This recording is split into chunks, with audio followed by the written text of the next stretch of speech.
लोकसभेच्या या निवडणुकीनंतर आता सर्वांना प्रतीक्षा आहे ती निकालाची। मुंबईतल्या उत्तर मुंबई लोकसभा मतदारसंघात नेमकं काय होणार? काँग्रेसचा पराभव करून इथं भाजप बाजी मारणार आहे का, की काँग्रेसचे संजय निरुपमच आपली खासदारकी कायम राखणार? याबाबत उत्सुकता आहे। याचाच घेतलेला हा एक आढावा। मुंबईतल्या सर्वच मतदारसंघात मतदानाची टक्केवारी यावेळी वाढलेली दिसली। उत्तर मुंबई लोकसभा मतदारसंघात 2009च्या लोकसभा निवडणुकीत 42.6% मतदान झालं होतं, तर 2014च्या निवडणुकीची मतदानाची टक्केवारी आहे 52%। म्हणजेच गेल्या निवडणुकीपेक्षा उत्तर मुंबईत 9.4% मतदान वाढलंय। हे वाढलेलं मतदान कोणाला फायदेशीर ठरणार ही बाब महत्त्वाची असली तरी उत्तर मुंबईत मनसेचा उमेदवार नसल्यानं मराठी मतं भाजपच्या बाजूने की निरुपम यांच्या बाजूने वळली ते बघणंही महत्त्वाचं ठरणार आहे। उत्तर मुंबईवर तसं शिवसेना भाजप युतीचं वर्चस्व आहे। इथले महानगरपालिकेचे प्रभाग आणि विधानसभा मतदारसंघ जास्त संख्येनं युतीकडे आहेत। त्याचा फायदा निश्चितच भाजपचे उमेदवार गोपाळ शेट्टी यांना होणार आहे।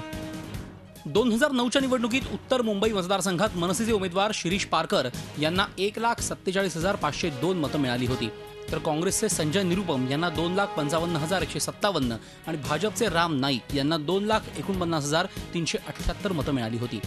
संजय निरुपम यांचा अवघ्या 5,779 मतांनी 2009ला विजय झाला होता। मनसेमुळे मराठी मतांची विभागणी झाली आणि त्याचा फायदा काँग्रेसच्या संजय निरुपम यांना झाला होता। यावेळी मनसेने उमेदवार उभा केलेला नाही, त्यामुळे त्याचा निश्चितच फायदा भाजपला होणार आहे। उत्तर मुंबईतील विधानसभा निहाय स्थिती लक्षात घेतल्यास शिवसेना भाजप युतीचं इथलं वर्चस्व लक्षात येतं।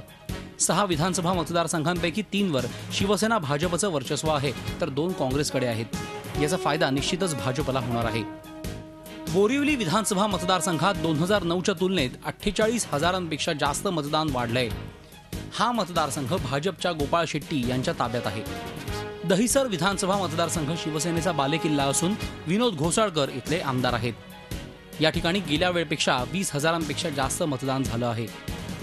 चारकोपमध्ये 2009च्या तुलनेत 47,000पेक्षा जास्त मतदान झालं आहे। भाजपच्या योगेश सागर यांचा हा मतदारसंघ असून या ठिकाणी भाजपला आघाडी मिळण्याची शक्यता आहे। मागाठाणेमध्ये गेल्या वेळेपेक्षा 34,000च्या आसपास जास्त मतदान झालंय। हा मतदारसंघ मनसेच्या ताब्यात असून प्रवीण दरेकर यांचा इथे वर्चस्व आहे। मनसेचा उमेदवार नसल्यामुळे भाजपलाच फायदा होण्याची शक्यता आहे। कांदिवली पूर्वमध्ये 2009च्या तुलनेत 45,000च्या आसपास जास्त मतदान झालंय। या ठिकाणी काँग्रेसचं वर्चस्व असून रमेश सिंह ठाकूर इथले मतदार आहेत, त्यामुळे हा मतदारसंघ काँग्रेसला हात देणार असं चित्र आहे। मालाड पश्चिममध्ये गेल्या वेळेपेक्षा 41,370 एवढं मतदान जास्त झालंय। हा मतदारसंघ काँग्रेसकडे असून असलम शेख इथले आमदार आहेत। हा मतदारसंघ मुस्लिम बहुल असल्यामुळे निरुपम यांना या ठिकाणी आघाडी मिळण्याची शक्यता आहे। उत्तर मुंबईतील 6 पैकी 4 मतदारसंघ भाजपसाठी फायदेशीर आहेत, तर 2 काँग्रेससाठी। यावेळच्या मोदी लाटेचा परिणामही या मतदारसंघावर दिसणार आहे। त्यामुळे उत्तर मुंबई हा काँग्रेसनं यापूर्वी खेचून घेतलेला मतदारसंघ पुन्हा भाजपकडे येण्याची शक्यता व्यक्त केली जाते। दीपक भातुसे, झी मीडिया, मुंबई। झी 24 तास रहा एक पाऊल पुढे।